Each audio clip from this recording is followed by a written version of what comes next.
contre les fausses immatriculations. Et on a vu en début de semaine qu'il était facile de s'en procurer, des fausses plaques. Une forme d'escroquerie dont les victimes ont d'ailleurs bien du mal à se dépêtrer, comme on dit. Reportage dans la région parisienne de Ludovic Romanin, c'est Jean-Étienne Mac.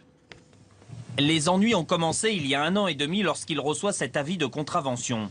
152 km/h entre Nîmes et Montpellier sur la photo. Sa plaque d'immatriculation apparaît sur une voiture sportive. Un numéro qui correspond en fait à sa moto démontée dans un garage depuis 10 ans. Il est victime d'une doublette. Sa plaque est utilisée frauduleusement par un autre automobiliste. 68 € d'amende qu'il n'a pas voulu payer, elle est passée à 180. L'administration, selon lui, ne veut rien entendre. C'est un rouleau compresseur, effectivement. Enfin, c'est le sentiment que j'ai eu, en tout cas. Et non seulement c'est le sentiment que j'ai eu, mais j'ai surtout, aujourd'hui, la certitude que le problème n'est pas réglé et qu'il peut se reproduire à chaque instant. Difficile d'estimer le nombre de fraudeurs. Cet avocat parisien défend l'un d'eux qui n'a pas souhaité témoigner. L'homme circule avec des plaques étrangères. Il risque 7 ans de prison et 45 000 € d'amende. Ses motivations sont toutes simples.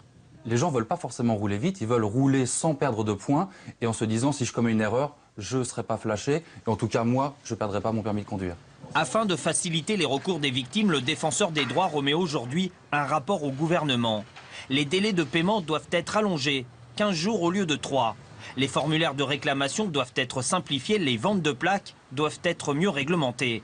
Ces 3 préconisations augmenteraient les possibilités de contestation. Il faut quand même qu'à un moment donné, le citoyen puisse se faire entendre. Et pas par la machine n'entendra pas. Il faut qu'elle puisse se faire entendre par un responsable. Le nombre de PV injustifiés augmente sans cesse en France depuis 3 ans. Il y en a eu 20 000 en 2011.